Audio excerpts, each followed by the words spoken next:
स्वागत है आपका ज्ञानोदय पॉडकास्ट में। आज हम एक बेहद दिलचस्प बहुत ही रिलेटेबल विषय पर बात करने वाले हैं। लोगों को अपनी ओर आकर्षित करने की कला और उसका विज्ञान। आपने कभी सोचा है, कुछ लोग बस कमरे में आते हैं और जैसे सबका ध्यान खींच लेते हैं, जैसे उनमें कोई चुंबक लगा हो। हाँ बिल्कुल, पीपल मैग्नेट जिन्हें कहते हैं। हाँ, पीपल मैग्नेट। तो आज हम मार्क रेकलाउ की किताब how to become a people magnet, इसी पर आधारित एक लेख के जरिए इस रहस्य को समझने की कोशिश करेंगे। बहुत अच्छा विषय है। आज की जो भागदौड़ भरी दुनिया है, और खासकर ये डिजिटल दुनिया, इसमें गहरे रिश्ते बनाना जैसे मुश्किल होता जा रहा है। तो ये समझना बहुत जरूरी है कि असली आकर्षण वो ऊपरी दिखावे या चालाकी से नहीं आता। सही कहा। ये कुछ असल गुणों और व्यवहारों को डेवलप करने के बारे में है, जो हमें दूसरों से, आप कह सकते हैं, दिल से जोड़ते हैं। बिल्कुल, ऑथेंटिक कनेक्शन। तो चलिए इस विषय की गहराई में उतरते हैं, देखते हैं ये लेख क्या कहता है। सबसे पहला सवाल तो मेरे मन में यही आता है कि हम इंसानों को ये जरूरत क्यों होती है दूसरों से जुड़ने की। ये बहुत ही बुनियादी सवाल है। देखिए, हमारा जो दिमाग है ना, वो एक तरह का सोशल ब्रेन है। हम अकेले रहने के लिए बने ही नहीं हैं। अगर हम न्यूरोसाइंस की बात करें तो हमारे दिमाग में ये मिरर न्यूरॉन्स होते हैं। अच्छा। Mirror neurons. हाँ। हाँ, इनका काम बड़ा मजेदार है। ये हमें दूसरों के कामों को, उनकी भावनाओं को देखकर वैसा ही महसूस करने में मदद करते हैं जैसे हम खुद वो कर रहे हों या महसूस कर रहे हों। अरे वाह। हाँ, यही तो सहानुभूति और आपसी समझ का बेसिस है। तो ये दिमागी बनावटी है जो हमें जुड़ाव के लिए एक तरह से पुश करती है। और लेख ये बताता है कि कुछ बुनियादी मनोवैज्ञानिक जरूरतें हैं जिनको पूरा करने वाले लोगों की तरफ हम खिंचते हैं। वो क्या है? हाँ, मुख्य रूप से 4 जरूरतें बताई गई हैं इसमें। पहली, समझे जाने की जरूरत। हम सब चाहते हैं कि कोई हमारी बात सुने, ध्यान से सुने, बिना जज किए। दूसरी है मान्यता या वैलिडेशन। मतलब जब कोई हमारी भावनाओं को, हमारी कोशिशों को या हमारी पहचान को अहमियत देता है तो हमें अच्छा लगता है। वैलिडेशन। सही। तीसरी है सुरक्षा और भरोसे की जरूरत। हम उन लोगों के पास रहना पसंद करते हैं जिनके साथ हम सेफ महसूस करते हैं, इमोशनली भी और फिजिकली भी। बिल्कुल। और चौथी है अपनेपन की जरूरत। मतलब किसी ग्रुप का, किसी कम्युनिटी का हिस्सा होने का एहसास। तो जो व्यक्ति जाने अनजाने में इन जरूरतों को पूरा करता है ना, हाँ। लोग स्वाभाविक रूप से उसकी तरफ आकर्षित होते हैं। ये तो बहुत बहुत गहरी बात है। मतलब आकर्षण सिर्फ बाहरी चमक दमक नहीं है, ये दूसरों की इन जरूरतों को पूरा करने की क्षमता भी है। एग्जैक्टली। और शायद यहीं पर वो पहली मुलाकात, जिसे हम फर्स्ट इंप्रेशन कहते हैं, उसकी भूमिका बहुत बहुत बढ़ जाती है। जी। लेख में जिक्र है कि ये सिर्फ 7 सेकंड में। क्या ये वाकई इतनी तेजी से होता है? हाँ, रिसर्च तो यही कहती है, सिर्फ 7 सेकंड। और हैरानी की बात यह है कि ये पहली छाप अक्सर बहुत मजबूती से हमारे दिमाग में बैठ जाती है। अच्छा। हाँ, चाहे बाद में हमें कुछ और ही क्यों ना पता चले। इसलिए पहली मुलाकात में कुछ चीजों पर ध्यान देना काफी फायदेमंद हो सकता है। जैसे लेख में बताया है, आपकी वेशभूषा। अब इसका मतलब ये नहीं कि आप बहुत महंगे कपड़े पहने, नहीं। मतलब साफ सुथरे हों, मौके के हिसाब से ठीक हों और आपके व्यक्तित्व को भी दर्शाते हों। ठीक है। और मुस्कान के बारे में? हाँ, मुस्कान, एक सच्ची मुस्कान जो आंखों तक पहुंचे। ये दुनिया भर में गर्मजोशी और खुलेपन का संकेत मानी जाती है। वो बनावटी वाली नहीं? हाँ, वो तो पता चल जाती है। बिल्कुल। फिर आता है आई कांटेक्ट, नजरें मिलाना। लेख कहता है कि संतुलित आई कांटेक्ट जरूरी है। मतलब लगातार घूरना भी अजीब लगता है। हाँ, असहज करता है। और नजरें चुराना भी आत्मविश्वास की कमी दिखाता है। तो सही आई कांटेक्ट ईमानदारी और दिलचस्पी दिखाता है। और आखिर में आपकी ऊर्जा, आपकी वाइब जिसे कहते हैं, एक सकारात्मक, शांत और खुली ऊर्जा के साथ किसी से मिलें। लोग शब्दों से पहले आपकी ऊर्जा महसूस करते हैं। सही कहा। ये छोटी छोटी बातें मिलकर पहली मुलाकात को यादगार बना सकती हैं। ज्ञानोदय पॉडकास्ट में हम अक्सर इस बात पर जोर देते हैं कि कैसे ये छोटी छोटी चीजें भी बड़ा असर डाल सकती हैं। अच्छा, पहली छाप तो बन गई, लेकिन उसके बाद जो बातचीत होती है उसमें तो कहते हैं शब्दों से ज्यादा हमारी बॉडी लैंग्वेज बोलती है। हाँ, लेख में कहीं था कि शायद 70% से ज्यादा संवाद बिना बोले होता है। बिल्कुल सही। इसे नॉन वर्बल कम्युनिकेशन कहते हैं और ये वाकई बहुत शक्तिशाली है। आपकी शारीरिक भाषा आपके अवचेतन मन की बातें बता देती है जो शायद आप शब्दों में न कह रहे हो। लोगों को अपनी तरफ सहजता से आकर्षित करने के लिए लेख कुछ सुझाव देता है, जैसे आपकी मुद्रा यानी आपका पोस्चर वो खुला और रिलैक्स्ड होना चाहिए। जैसे हाथ बांध करना बैठना। हाँ, हाथ बांधकर बैठना या कंधे झुकाकर बैठना ये दिखाता है कि आप शायद बंद हैं या असुरक्षित महसूस कर रहे हैं। इसके बजाय थोड़ा आगे झुककर बैठना दिलचस्पी दिखाता है। और हाथों के इशारे, जेस्चर्स? स्वाभाविक हाव भाव मतलब नेचुरल जेस्चर्स आपकी बातों में जान डालते हैं और उत्साह दिखाते हैं, लेकिन बहुत ज्यादा या बनावटी इशारे भी ठीक नहीं, वो ध्यान भटका सकते हैं। एक और दिलचस्प तकनीक है मिररिंग। मिररिंग? हाँ, इसका मतलब है बहुत ही धीरे से, सूक्ष्म तरीके से सामने वाले की बॉडी लैंग्वेज की नकल करना, जैसे वो बैठे हैं या जैसे उन्होंने हाथ रखा है। अच्छा। जब ये स्वाभाविक रूप से किया जाता है तो ये सामने वाले को सबकॉन्शियसली ये सिग्नल देता है कि आप उनके साथ सिंक में हैं। इससे भरोसा बढ़ता है। ये मिररिंग वाली बात तो काफी रोचक है। और लेख में प्रॉक्सिमिक्स का भी जिक्र था। ये क्या चीज है? प्रॉक्सिमिक्स का मतलब है पर्सनल स्पेस का विज्ञान। मतलब हर व्यक्ति के चारों ओर एक अदृश्य दायरा होता है जिसमें वो सहज महसूस करते हैं। हाँ, पर्सनल बबल जिसे कहते हैं। हाँ, वही। तो किसी से बात करते समय उसके इस दायरे का सम्मान करना बहुत जरूरी है। बहुत ज्यादा करीब जाना या बहुत दूर रहना दोनों ही अजीब लग सकते हैं। हाँ। और ये कल्चर पर भी निर्भर करता है। कहीं लोग ज्यादा पास खड़े होकर बात करते हैं, कहीं थोड़ा दूर।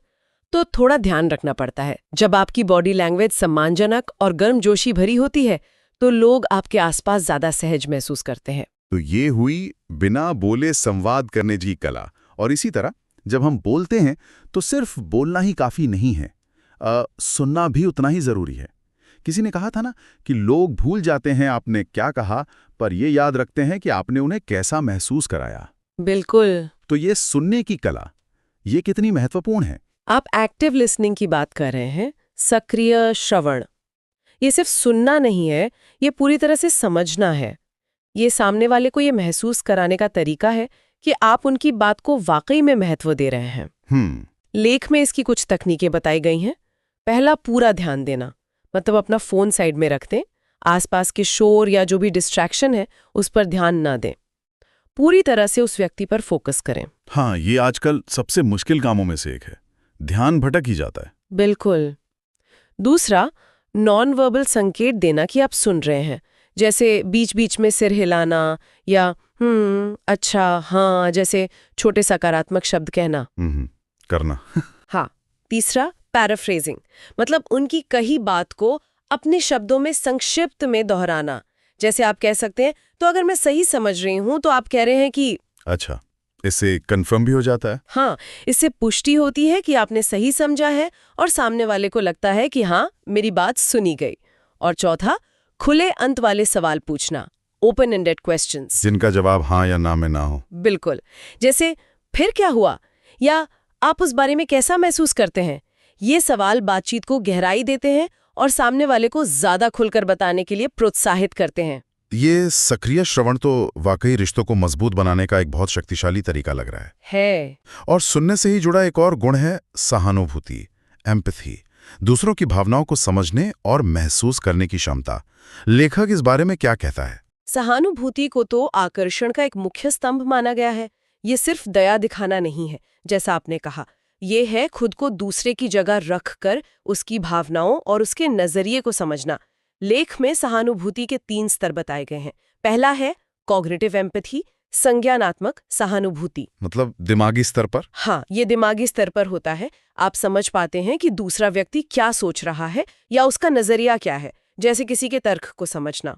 ठीक है। दूसरा है इमोशनल एम्पैथी, भावनात्मक सहानुभूति। ये दिल के स्तर पर होता है। आप दूसरे व्यक्ति की भावनाओं को महसूस कर पाते हैं, जैसे उनका दर्द, उनकी खुशी। और तीसरा है कंपैशनेट एम्पैथी, करुणामय सहानुभूति। ये समझने और महसूस करने से एक कदम आगे है। इसमें आप उनकी मदद करने के लिए प्रेरित होते हैं और कुछ करते भी हैं। अच्छा। सहानुभूति आपको ज्यादा भरोसेमंद बनाती है, देखभाल करने वाला दिखाती है और यादगार भी। लोग स्वाभाविक रूप से उन लोगों के करीब रहना चाहते हैं जो उन्हें समझते हैं और उनकी परवाह करते हैं। ये तीनों स्तर समझना वाकई बहुत महत्वपूर्ण है। अच्छा, सहानुभूति के साथ साथ जब हम किसी से बातचीत कर रहे होते हैं तो उसे और बेहतर और यादगार कैसे बना सकते हैं? लेख में कहानी कहने की कला का भी जिक्र है। बिल्कुल, बातचीत ही तो रिश्तों का पुल बनाती है। और कहानी सुनाना मतलब अपने अनुभव शेयर करना आपको सिर्फ तथ्यों और आंकड़ों से कहीं ज्यादा यादगार बनाता है। सही है। जब आप अपनी कोई कहानी सुनाते हैं तो लोग आपसे इमोशनली जुड़ते हैं, लेकिन ये भी जरूरी है कि बातचीत में एक संतुलन हो। हाँ, ये नहीं कि बस अपनी ही कहते रहें। बिल्कुल, सिर्फ अपनी ही कहानी न कहते रहें, बल्कि दूसरों को भी बोलने का मौका दें और ध्यान से सुने भी। लेख इस बात पर जोर देता है कि बातचीत को पूरी तरह से अपने ऊपर केंद्रित न करें। और हास्य विनोद, ह्यूमर का क्या रोल है? हल्का फुल्का मौके के हिसाब से किया गया ह्यूमर माहौल को हल्का और सुखद बनाता है, और साथ ही एक सकारात्मक रवैया बनाए रखना भी जरूरी है। लक्ष्य ये होना चाहिए कि जब बातचीत खत्म हो तो सामने वाला व्यक्ति ऊर्जावान और अच्छा महसूस करे। थका हुआ या बोझिल नहीं। हाँ, वो सोचे वाह, इनसे बात करके मजा आ गया। ये सब सुनने में बहुत अच्छा लगता है। अच्छी पहली छाप, बॉडी लैंग्वेज, ध्यान से सुनना, सहानुभूति, अच्छी बातचीत करना। लेकिन यहाँ एक सवाल उठता है, और मुझे लगता है ज्ञानोदय पॉडकास्ट के कई श्रोता भी ये सोचते होंगे, क्या ये सब करते हुए बनावटी होने का खतरा नहीं है? मतलब सबसे जरूरी क्या ये नहीं कि हम वास्तविक रहें, प्रामाणिक, ऑथेंटिक? आपने बहुत ही महत्वपूर्ण, बहुत ही वैलिड मुद्दा उठाया है, और लेख भी इस पर बहुत जोर देता है। प्रामाणिकता, ऑथेंटिसिटी, यही स्थायी आकर्षण की नींव है। दिखावा करना या किसी और की नकल करना वो शायद थोड़े समय के लिए काम कर जाए, लेकिन लंबे समय तक चलने वाले जो गहरे रिश्ते होते ना, वो सच्चाई और वास्तविकता पर ही बनते हैं। करना, जरूरत पड़ने पर अपनी गलतियां मानना, आपकी कथनी और करनी में मेल होना। लेकिन क्या ये मुश्किल नहीं है? आजकल तो जैसे सभी एक परफेक्ट इमेज बनाने की कोशिश करते हैं। हाँ, ये मुश्किल हो सकता है, खासकर सोशल मीडिया के जमाने में। लेकिन यही बात इसे और भी ज्यादा आकर्षक बनाती है। जब आप असली होते हैं तो लोग आप पर ज्यादा भरोसा करते हैं। उन्हें लगता है कि वे आपको सच में जानते हैं। प्रामाणिकता एक दुर्लभ गुण है, और जो चीज दुर्लभ होती है वो अक्सर चुंबकीय होती है। लोग असली लोगों की तरफ खिंचते हैं, न कि नकाब पहने हुए किरदारों की तरफ। प्रमाणिकता के साथ ही आत्मविश्वास का भी जिक्र आता है, कॉन्फिडेंस। ये भी बहुत आकर्षक माना जाता है। लेकिन आत्मविश्वास और अहंकार, एरोगेंस, इसके बीच एक बहुत पतली सी रेखा है। लेख इस संतुलन के बारे में क्या कहता है? लेख ही स्पष्ट करता है कि आत्मविश्वास का मतलब है अपनी काबिलियत पर भरोसा रखना, जबकि अहंकार का मतलब है खुद को दूसरों से बेहतर समझना और उनका अनादर करना। सच्चा आत्मविश्वास विनम्रता के साथ आता है।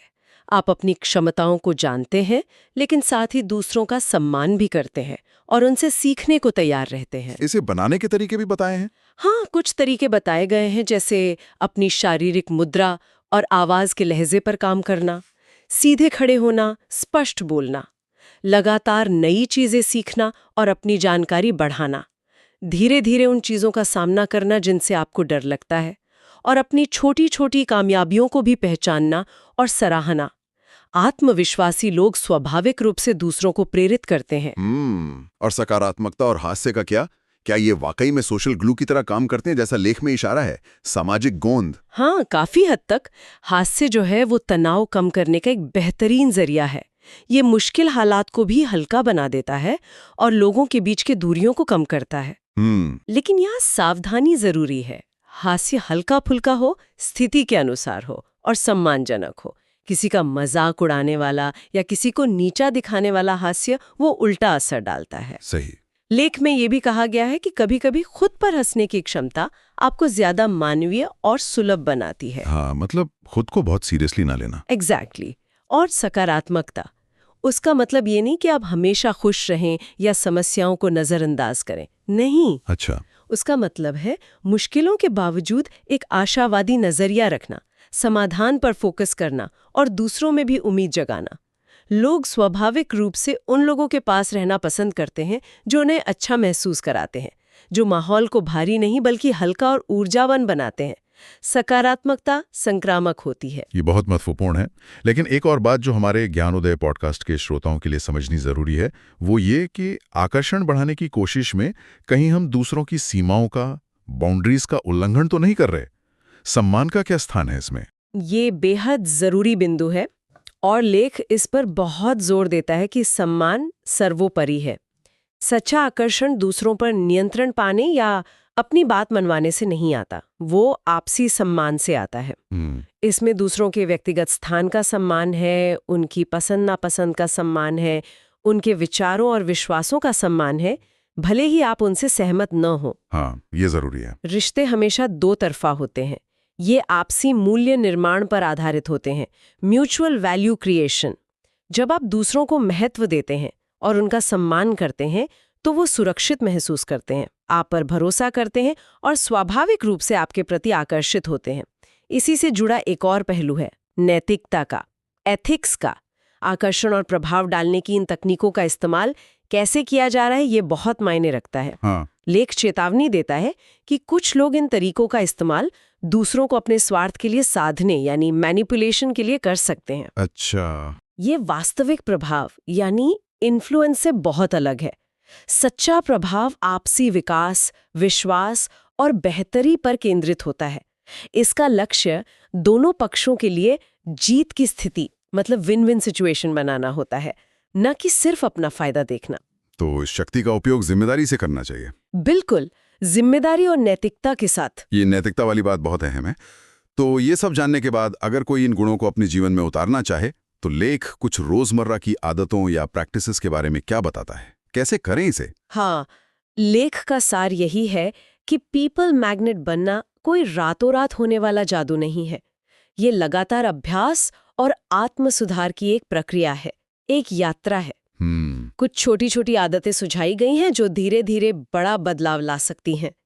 जैसे अजनबियों को देखकर एक हल्की सी सच्ची मुस्कान देना। बस एक मुस्कान? हाँ, बस एक मुस्कान। रोजाना आभार व्यक्त करने का अभ्यास करना, चाहे मन में सोचकर या डायरी में लिखकर, जिसे ग्रैटिट्यूड जर्नलिंग कहते हैं। कृतज्ञता जर्नलिंग। हाँ, दूसरों की ईमानदारी से तारीफ करना जब वे कुछ अच्छा करें, सच्ची प्रशंसा। और सामाजिक रूप से सक्रिय होना, मिलना जुलना। हाँ, अपने कंफर्ट जोन से थोड़ा बाहर निकलकर नए लोगों से मिलना, नए सामाजिक समूहों या गतिविधियों से जुड़ना। इससे हमें अलग अलग तरह के लोगों से बातचीत करने का अनुभव मिलता है। इसके अलावा आत्म जागरूकता बढ़ाने के लिए ध्यान या माइंडफुलनेस का अभ्यास करना भी मददगार हो सकता है। अच्छा, मेडिटेशन। हाँ, इससे हम अपनी भावनाओं, विचारों और व्यवहारों को बेहतर समझ पाते हैं। ये सब आदतें धीरे धीरे आपको ज्यादा खुला, मिलनसार और नतीजतन ज्यादा आकर्षक बनाती हैं। लेख में कुछ उदाहरण भी दिए गए थे, जैसे Mahatma Gandhi, Oprah Winfrey, Mother Teresa. ये दिखाते हैं कि चुंबकीय होने का कोई फिक्स फॉर्मूला नहीं है। बिल्कुल। गांधी जी में सत्य और विनम्रता का आकर्षण था, ओपरा में सहानुभूति और वो कहानी कहने की कला है, मदर टेरेसा में करुणा और सेवा का भाव था। रास्ते अलग अलग हो सकते हैं, लेकिन वो जो मूल गुण हैं वो कहीं ना कहीं वही रहते हैं। प्रामाणिकता, सहानुभूति, दूसरों के प्रति सम्मान। सही कहा। तो ज्ञानोदय पॉडकास्ट के आज की इस चर्चा का सार लबोलुबाब ये है कि पीपल मैग्नेट बनना कोई मंजिल नहीं बल्कि एक यात्रा है। ये लगातार खुद पर काम करने, प्रामाणिक होने, दूसरों को समझने और सम्मान देने, आत्मविश्वास विकसित करने और सकारात्मकता फैलाने के बारे में है। बिल्कुल। और असली चुंबकत्व शायद इस बात में नहीं है कि कितने लोग आपको पसंद करते हैं या आपकी तारीफ करते हैं। असली पैमाना ये है कि आपकी उपस्थिति से, आपकी बातों से, आपके व्यवहार से कितने लोग खुद को बेहतर, मजबूत, सुना हुआ और मूल्यवान महसूस करते हैं। वाह! ये दूसरों के जीवन पर आपके सकारात्मक प्रभाव के बारे में है। यहाँ श्रोताओं के लिए एक विचारणीय प्रश्न छोड़ना चाहूंगी जिस पर आप सोच सकते हैं।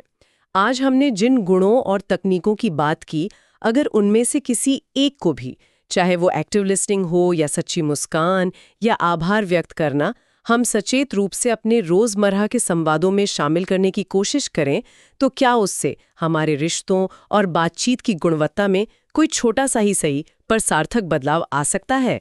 जरूर सोचिएगा। उम्मीद है ज्ञानोदय पॉडकास्ट की ये कड़ी आपको पसंद आई होगी और मार्क रेक्लाउ की किताब पर आधारित ये चर्चा आपके लिए उपयोगी साबित हुई होगी। जी। अगर आपको ये पॉडकास्ट अच्छा लगा हो तो इसे लाइक, शेयर और सब्सक्राइब जरूर करें। कमेंट में बताइए कि इस पॉडकास्ट का कौन सा हिस्सा आपको सबसे अच्छा लगा या किस बात ने आपको सोचने पर मजबूर किया। जी, और हमें ये भी बताइए कि आप किस किताब या किस विषय पर अगला पॉडकास्ट सुनना चाहेंगे। अगली बार फिर मिलेंगे एक नए विषय के साथ ज्ञानोदय पॉडकास्ट में। धन्यवाद।